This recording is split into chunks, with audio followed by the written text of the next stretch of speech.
Our first presentation this year, or at least this semester, is having to do with the many diplomacy simulations that we run at BYU and specifically in the Kennedy Center.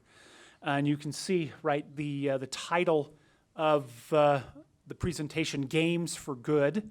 And we have 4 excellent panelists to discuss these things and what kinds of opportunities and challenges they present. Here, I'll just briefly introduce the members of our panel going from your right to left. First of all, we have Professor James Toronto, who teaches Arabic and who has been heavily involved with the Model Arab League. Next to him is Cory Leonard. You may see him a lot around the Kennedy Center. He is Associate Director of the Kennedy Center, and he runs our Model UN program. Next to him is Heather Belnap, right, the coordinator of our European Studies program, also teaches art history here. She's heavily involved in the Model EU, Model European Union program. And then finally, at the far end of the table, Evan Ward, who teaches history at BYU, and he runs our Model Organization of American States program.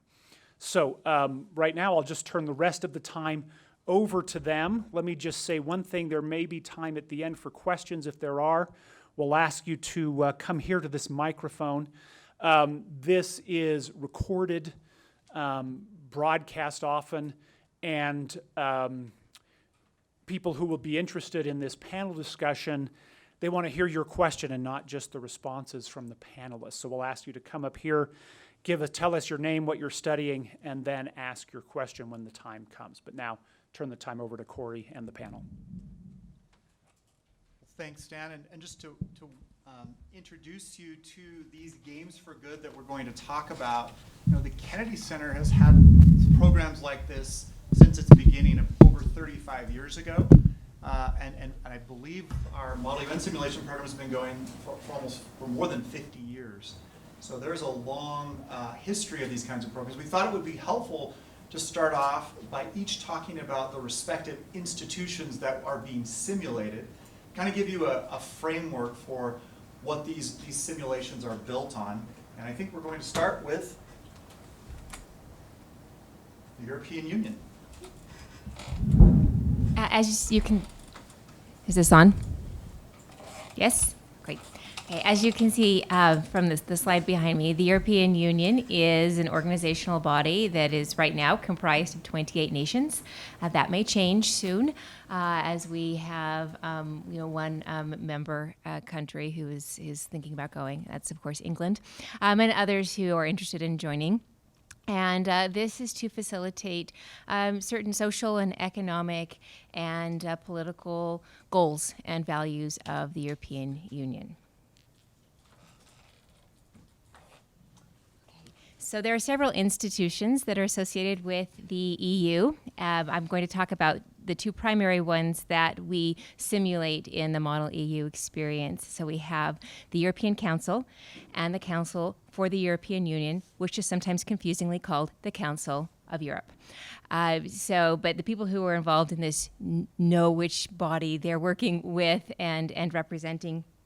So the European Council defines the political direction, and this is comprised of the heads of state or government of the EU member states, and then the Council of the European Union represents the executive governments of the EU member states, and they rotate, as you can see, more rapidly through that and amend and approve proposals that are given by the European Commission, which is another branch.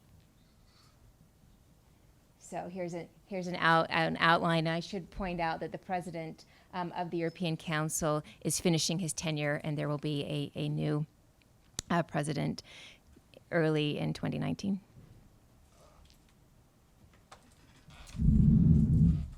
Well, I have the privilege of working with the Model Organization of American States. This diplomatic body actually began in 1889 as the Pan American Union to facilitate trade amongst the Americas. And as we might say in today's lingo, they rebranded during the Cold War as the OAS, Organization of American States. They had several missions at the time of their formation.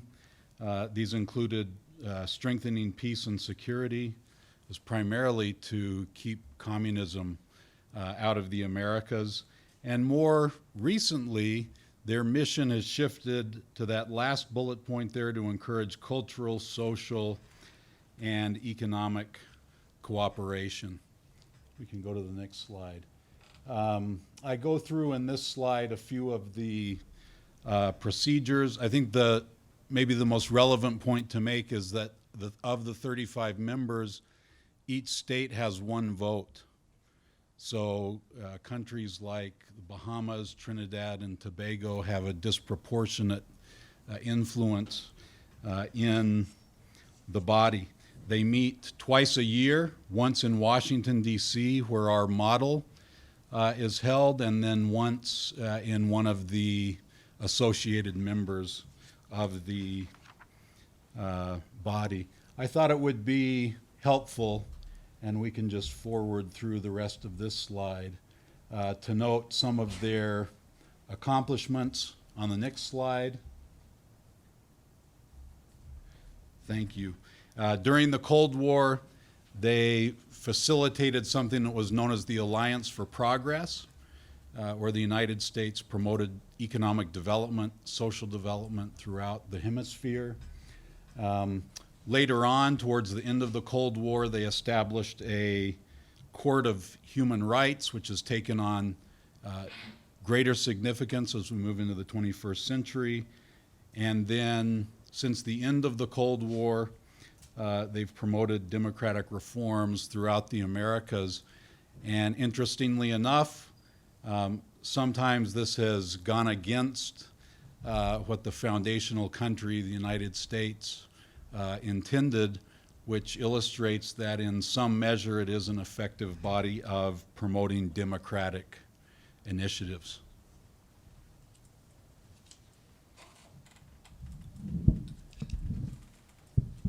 I'm the advisor for the Model Arab League program at BYU.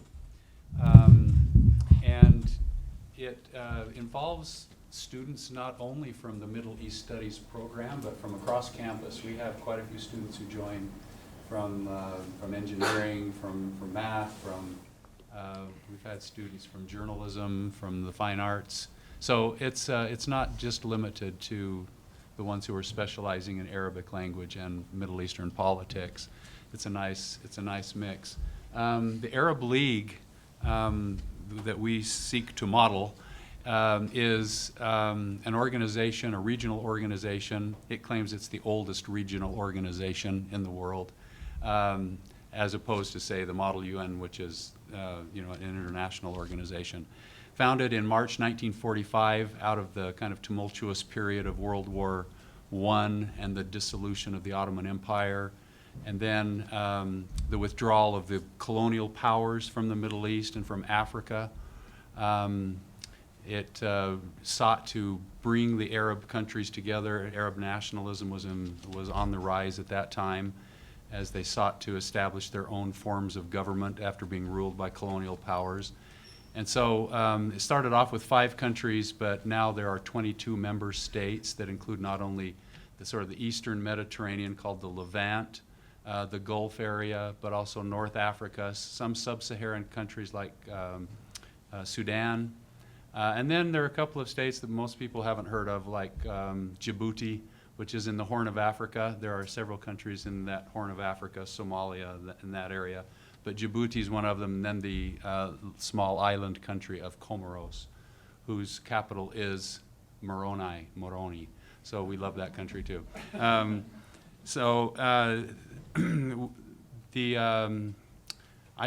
we supposed to say anything about the conference itself, or is it just this? We'll get to that. Okay, the Arab League. Okay. So that's essentially it. They get involved in the same kinds of things that you've heard here. A lot of political and military disputes and conflicts, of course, in that region, and so they're heavily involved and trying to keep disagreements from burgeoning into actual conflict. There are peacekeeping forces that the Arab League has, so that they can send troops, joint forces to help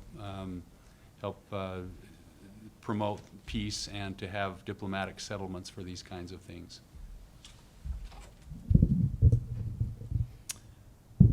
So everyone probably has heard about the United Nations. There we go. The United Nations, for lack of a better term, is sort of the Amazon of international organizations. It has everything that you may want. And for students, it's particularly interesting because every country is represented. There are a number of permanent observers as well as new observer states. And as Professor Ward mentioned, every country has a vote. And so the small island states of the Marshall Islands or Kiribati have the same voting in the General Assembly and on all of the subsidiary committees as the Russian Federation, the United States, France, Germany, United Kingdom.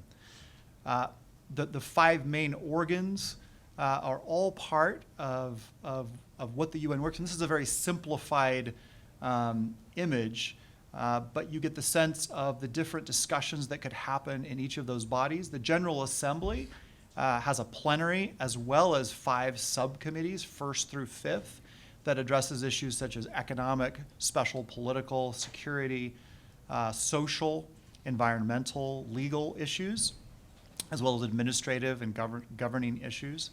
The Economic and Social Council, which is a subcommittee, or a sub-organ, I should say, focuses primarily on the economic and social well-being. And that's where many of the conferences or topics or agendas that you've heard of, for example, the Copenhagen climate change process, the Commission on the Status of Women, Commission on Human Rights, the United Nations Environmental Program, as well as some that you maybe haven't heard about.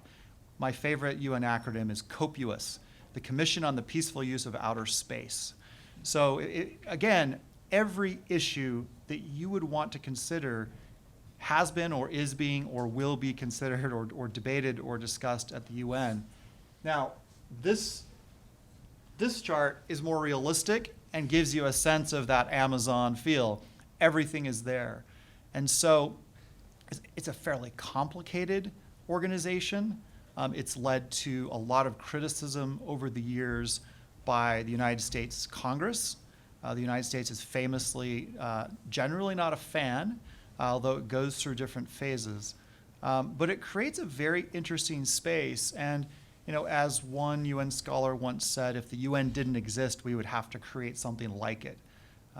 But that being said, it is what others, Paul Kennedy at Yale calls the parliament of the world, with many limitations and many opportunities.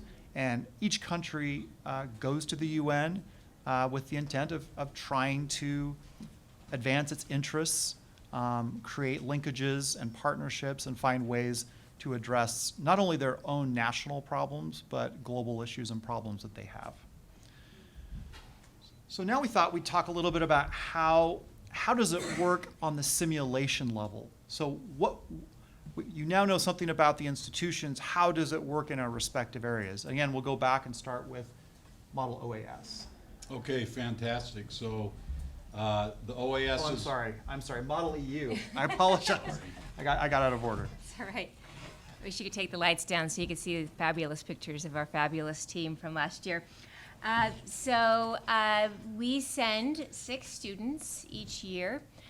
3 are part of the European Council and 3 the Council of Europe or the European Union. And so we have 3 heads of state and 3 ministers.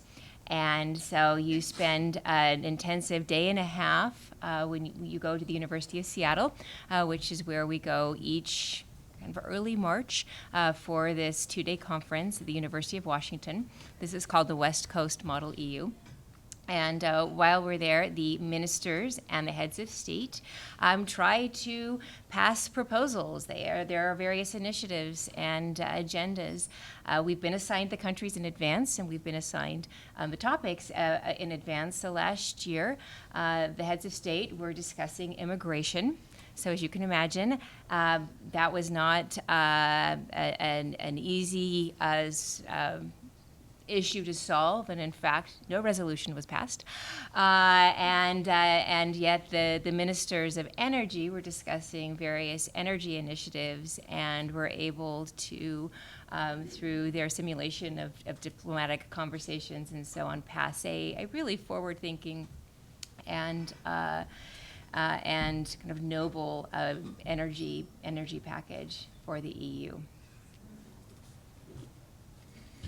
So just to inject a little humor, I took the Nike athletic pose for the sports teams, and we used it when we took pictures of the Model OAS team. Model OAS is broken into 5 different subcommittees that deal with respective concerns in the hemisphere, and each of these subcommittees have 2 participants from BYU, in addition to about 30 other universities. They spent winter semester developing resolutions that they would attempt to have passed in the simulation. This took place in 14 sessions of negotiation at a hotel in Washington, D.C. But it was also wonderful because they were able to meet with the El Salvadorian Diplomatic Corps, dance the night away at the OAS building, which was built in the early 20th century, and hear from the Secretary General. And so it was a mix of simulation and realistic face-to-face recognition of what matters to the states that you're representing.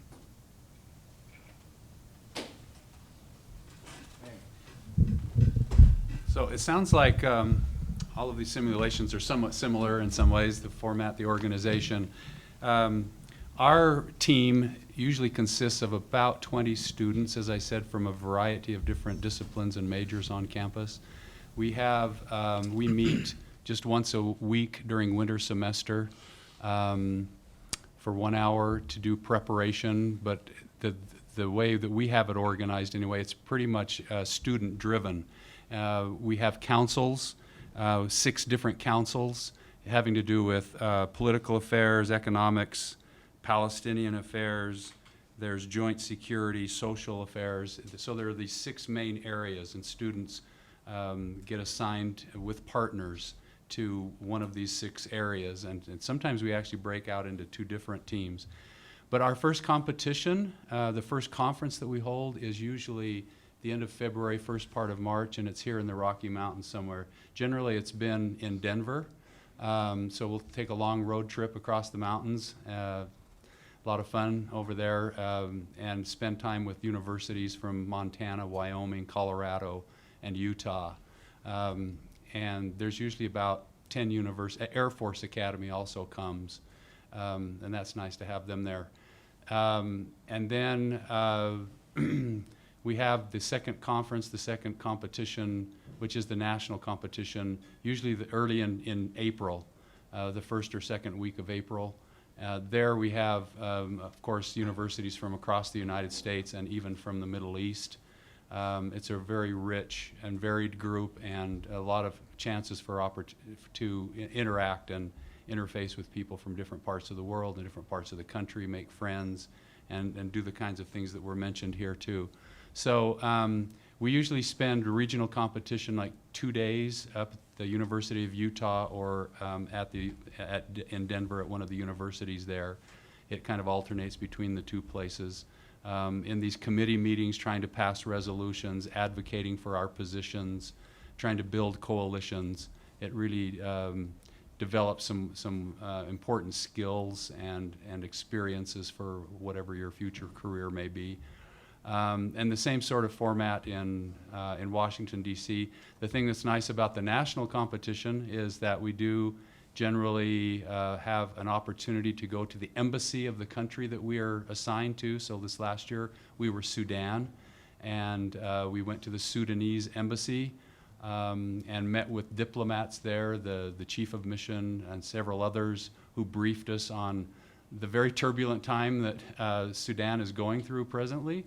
So it was extremely relevant to what we were going to be doing in the competition, to hear these diplomats and policymakers who are actually dealing with the real world problems of a revolution underway, talking about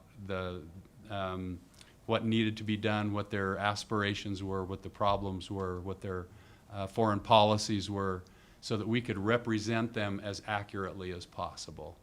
And so that was a very eye-opening and worthwhile experience. And then generally we also make a visit to Foggy Bottom, to the State Department. We go and we meet the person who's the desk officer in the State Department, interfacing with the Arab League, the League of Arab States.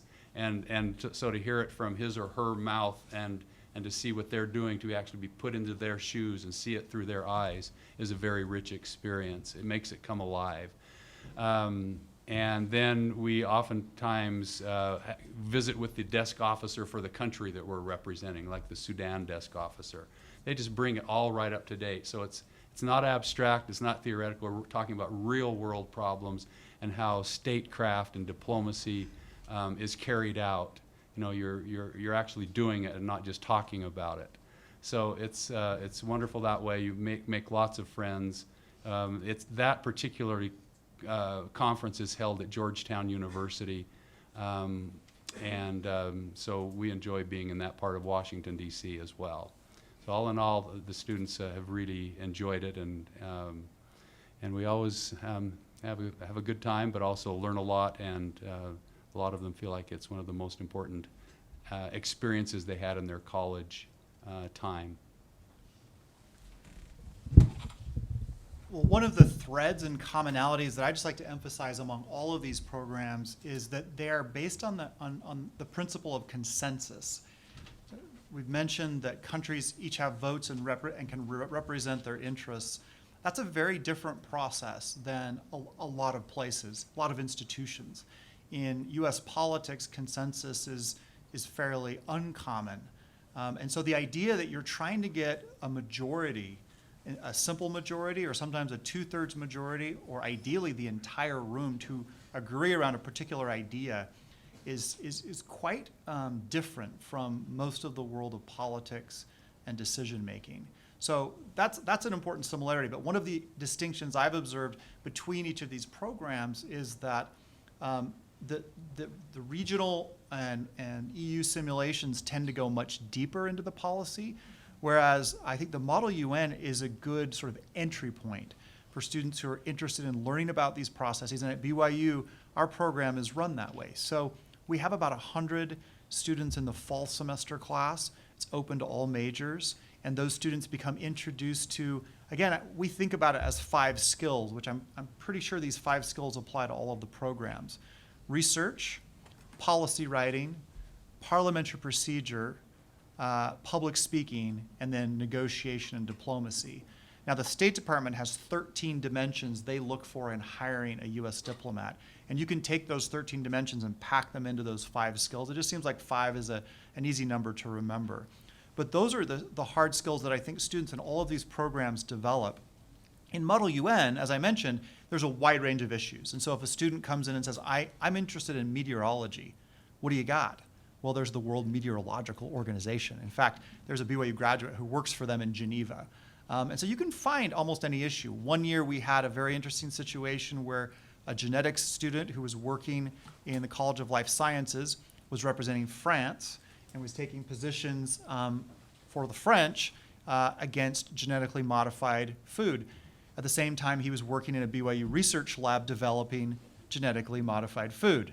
And his professors were horrified that he was taking these positions so effectively. And when he came back and said he received an award for shutting down all GMOs and got the entire developing world to agree with him against their own interests, it was an interesting experience for him that he now is medical school, and he talks about how that carried on. But imagine for Model UN, 5,000 college students at the UN and at the New York Hilton or New York Sheraton.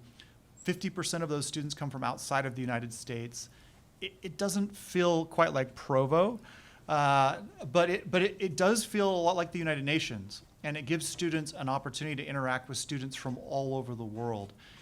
Students go through the process of tossing out their ideas that they've been researching, getting people to debate them, and then essentially getting on speakers lists. And so in some committees like the Security Council, there are 30 students. And in the General Assembly plenary, there are 450. So you can imagine that this room here would be the size of a small committee for the Model UN. And you can imagine spending 5 days, about 14 to 16 hours a day, either negotiating or caucusing and trying to get people out of the bars to come talk to you at the ice cream place or whatever it is you're trying to do to build consensus. So the process is thrilling, exhausting, and engaging. And as Professor Toronto said, the students learn to apply the things that they're doing, and they see the negotiation and multilateral efforts to cooperate in a very real sense. I always say it's very much like an internship. It's certainly not a theoretical course, but if you've taken courses in European Union politics or you understand international relations theory, all of those aspects and issues come into play. One of the things that we thought we would talk about just briefly was how do these simulations relate to the real operations? And I think we've talked about it a little bit. We wanted to say a little bit more about it because sometimes we'll have students at BYU who are interested in becoming diplomats, but sometimes people just kind of wonder, well, I'm just playing a game. Is this game meaningful? Is this just kind of silly? Should I be sitting home playing Stratego instead? How does it connect to the real UN? And I think both the EU and the Model OAS have interactions with diplomats or that give a sense of how realistic the simulation played out. Yes. So we had a diplomat come and give closing remarks and speak specifically to things that he had observed as there was this consensus building, this caucusing, this negotiation, which is very intense.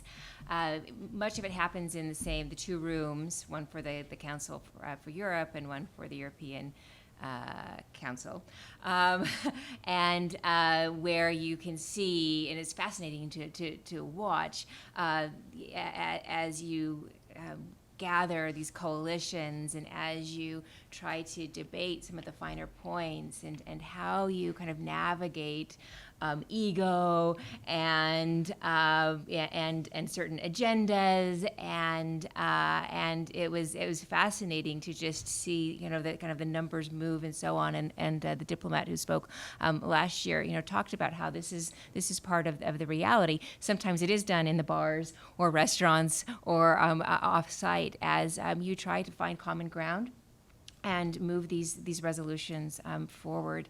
And so, he was extremely laudatory about what he saw and said, this is what it happens in the EU, just on a larger scale. Well, for the Model OAS representing El Salvador, we submitted one of our proposals about a month prior to going to Washington, D.C. On the first day of the simulation, before any negotiations took place in the committees, we met with the Corps, the diplomatic corps of El Salvador, and they gave us a critique of one of the resolutions that we drafted. That was very eye-opening. For some of the members of our team, that was the most valuable experience they had. And I'll say this, if you participate on one of these teams and you are representing a smaller country, that often can be a benefit because they are much more likely to want the interaction and to give you valuable feedback if it's beforehand that you can use while you're negotiating. And could I just add to, I want to emphasize with the EU, as Cory mentioned, it is, you do a deep dive into this assigned issue, and so you do a tremendous amount of research for 2 or 3 months where you become an expert on energy policy in the EU or in your particular country. Last year we were given the assignment of Sweden and Denmark and Croatia, and so you do research into the realities of energy in these countries, and the various committees and coalitions and expenditures and goals and so on, and then do your best to represent those, writing a position paper, preparing speeches that are in 2 minutes or 2 to 3 minutes that succinctly encapsulate the agenda of each country. And so and that's real life too, right? These ministers have to be extremely conversant in these issues and have done this research, or at least drawn upon others who have done this research and bring it together so that they can then speak, cogently and effectively about these issues. A couple of years ago, President Worthen came and visited us and spent an entire day with the BYU Model UN team at the UN. And he was very interested in the rules of procedure. He asked a lot of very complicated questions that we tried to answer. And then at one point he said, this sort of feels like that Parks and Rec episode. We said, yeah, it's kind of like that.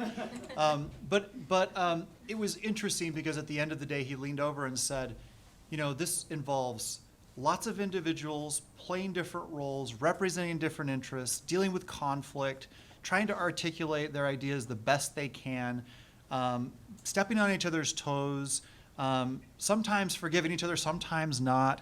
He said, this is kind of like running a university.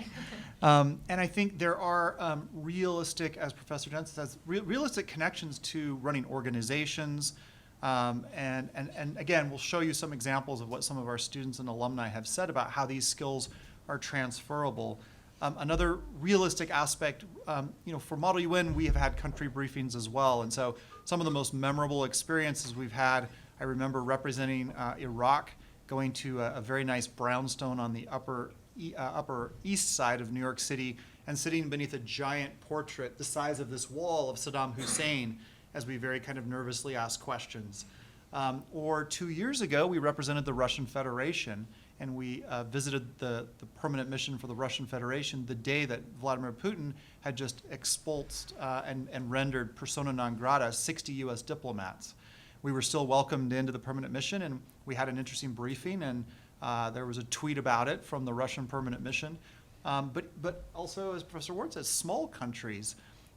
These small countries sometimes have an ambassador and maybe one other person, and that might be their entire permanent mission to the UN.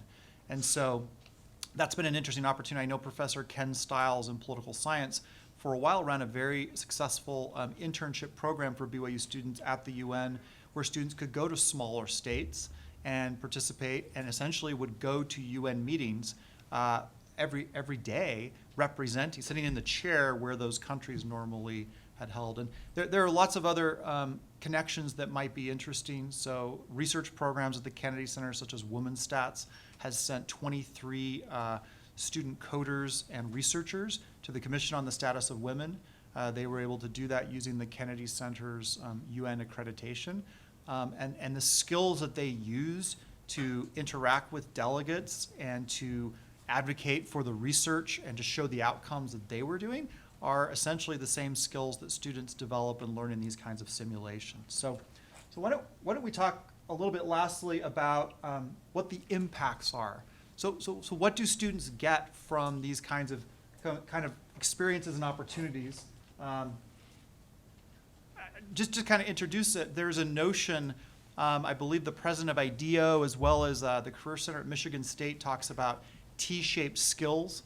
The idea that you're developing a major which develops some core competencies and knowledge, and that's what we're here for at the university. But the skills across the top are what would be called the T-shaped skills. Sometimes they're called soft skills. This is a list of soft skills that the Stanford University MBA program uses in assessing candidates for graduate studies. And they break down each of these skills into very specific questions. So if you are writing a recommendation, they may ask on trust, is this a student who I could leave to work on a project independently? Is this a student who takes the initiative and does the project on their own? Or is this a student who has minimal degrees of trust? And so they quantify these kinds of skills in very specific ways. When I saw this list of soft skills, I thought, this is exactly what these simulation programs are about. These are the kinds of skills that sometimes we all like to think we're really good negotiators, but when you're representing Sudan and you're representing it in a body where the other countries may not share your interests, even if it is a simulation, you're going to see how good of a negotiator you are to try to achieve outcomes that maybe go against the wishes of the majority of those countries. And so you get actual experience in demonstrating these skills in very real ways. And the fact that you're simulating a country and you're playing sort of a game doesn't really matter, because the other students will call you Sudan, right? And you will call them Saudi Arabia, and everyone kind of goes by their country names. So these are definitely skills that come out. And then there are some examples of some specific students, and there are many more students than we have that we could feature than just these, but these are just a few to give you a sense of some of the takeaways and specifics that the students in their own words have said about the program. You want to talk about Aiden, or? Sure. Should I read this, or should I No. just talk about? Sure. I talk about Aiden. So Aiden participated in Model EU not last year but the year before as a representative, and then last year served as a teaching assistant. So he helped coach the new team, and then was asked to be the president of the European Council or the Council of Europe. I can't remember one of them. So he actually helped to kind of run these sessions, and obviously very conversant in parliamentary procedure and strong leadership skills, and so on. He also was the teaching assistant for the Model UN program, so he's heavily involved in this. And he does have aspirations for moving into, I think, diplomacy or working on public policy for a government organization. And so this is something he's committed to doing over several years, and actually I think was the one that drafted our brochure about Model EU. So I would encourage you to look at that to get a sense from students' perspective of the skills that are gained. Yeah. I've never liked the term game applied to this activity because it just doesn't describe really what's going on. The idea of a simulation, but I think in part because of the seriousness and the importance and relevance to our own lives, to lives around the world, of the kinds of things that we're talking about. It's true, I mean, we're not real diplomats. The stakes aren't as high. I mean, if your resolution doesn't pass, it doesn't necessarily mean that war is going to break out or something like that. That's pretty obvious. But because of the skills, the experiences, the leadership kinds of opportunities, I particularly, as a professor, love the motivation I see in the students, because oftentimes in some classes, in some subject matter, it's hard to get student interested and to help them see the relevance of it. But we never have that problem. I mean, students, when it's time to do some research on the Arab-Israeli conflict or whatever the issue may be, the students jump right in because they know they're the ones who are going to be standing up in front of people and having to advocate and build these coalitions and write position papers. So you want to be prepared. And so it's just fun to see that level of sort of inherent motivation that there is in the program and these kinds of takeaways that the students have. I also love, just from the professor point of view as well, that this is something that faculty members are often asked to do. We'll get phone calls from employers around the country or even internationally and say, you've been listed as a recommendation for so-and-so who's applying for a job with our company. I mean, that's just the way it works. So I always love it when they're calling about somebody who did Model Arab League with me, because I've seen them in so many different situations that simulate the real world. That I can actually talk about how they're probably going to be, because I've seen them give talks on short notice, thinking on their feet, making friends, writing, doing research, dealing with pressure, working in a group, their sort of interpersonal skills. Because in a classroom, you don't see that. You can see if a person's a good writer or something like that, and they take tests well or something. But this, you see the whole person, and you see them interacting in such a dynamic kind of a forum. I like talking to potential employers about students who have gone through simulations, because they've had such a rich experience, and I can really help them understand who this person is, and the skills, the opportunities, the personal characteristics that they have.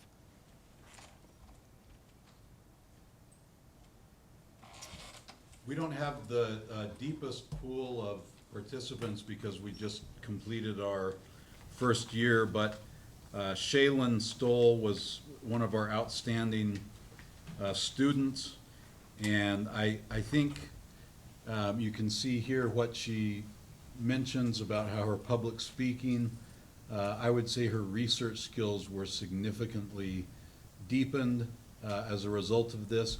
And I'd have to say for her, as you can see here in the quote, this was a summative experience. It brought everything together that she had been studying.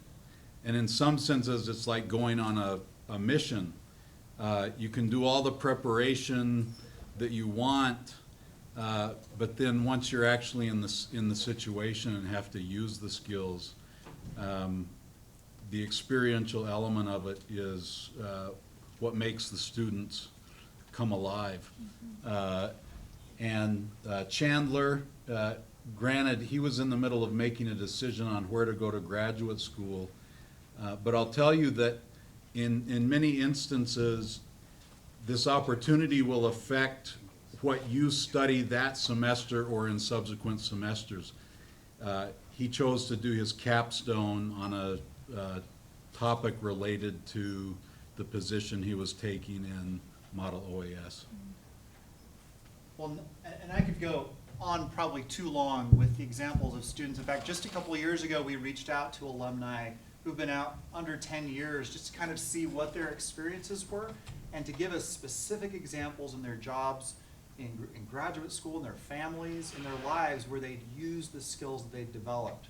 And so again, there's a lot of these. We won't have enough time to go through all of them, but if you're interested, we can talk more about them. But what's interesting to me is, as Professor Toronto said, it's very common for an employer to ask, can you give an example of a specific skill that we're looking for? And it's so easy to identify those things because you actually go from the point where you may not know what all the bodies of the UN are to where you're speaking in front of a body of 400 people and you've just gotten 2/3 of that body to support your resolution. And that becomes very interesting. There's also a subgroup of alumni. You may not know, but BYU is number 7 in the country, according to the American Foreign Service Association, for alumni in the U.S. Foreign Service. So BYU does very well placing diplomats. It's a very small group from our programs, but those students go on, and it's sort of the secret society that everyone's done and everyone talks about. You know, you go to the State Department and everyone did Model UN in college. It's not that different. It just creates a connection socially. The connections that students form as they're in these intensive simulations, you know, ups and downs, but then they accomplish these outcomes. You have a vote, and at the end of the conference, you know whether your ideas were accepted or not. Sometimes you vote and undermine your fellow BYU students because they are representing a different country. So we just want to wrap up with some final comments about the simulations and anything that we wanted to add just to kind of tie it all together. So I'll just start. I think each program is similar in some ways, but also has its own unique characteristics. Obviously, MUN, you have a large team. How many members each year? 50. Yeah, and so, you know, we're like 15 or 20, something like that, quite small. Our conferences, so you're talking about speaking to 400 people. In ours, mostly you're speaking in smaller council sessions with maybe, at nationals, it might be, 40 or 50 people. And so if you're afraid of public speaking, you know, sometimes the bigger groups might be terrifying, but some of the conferences are smaller in nature as well. But if you're interested in joining, I'm the advisor. You're welcome to talk to me, or you can email me. just Toronto at byu.edu, and we can help you start thinking about, talking about it, and get you signed up for next winter if you're interested. And you can reach out to each of us. I know there are flyers at the back for Model EU and Model UN, as well as we have new ones coming for Model OAS. Please let us know if you have questions, and thanks to our panel for a great discussion. We hope it gave you some ideas in ways to get involved, to expand your world, and to be involved in international affairs here while you're at BYU. So thank you.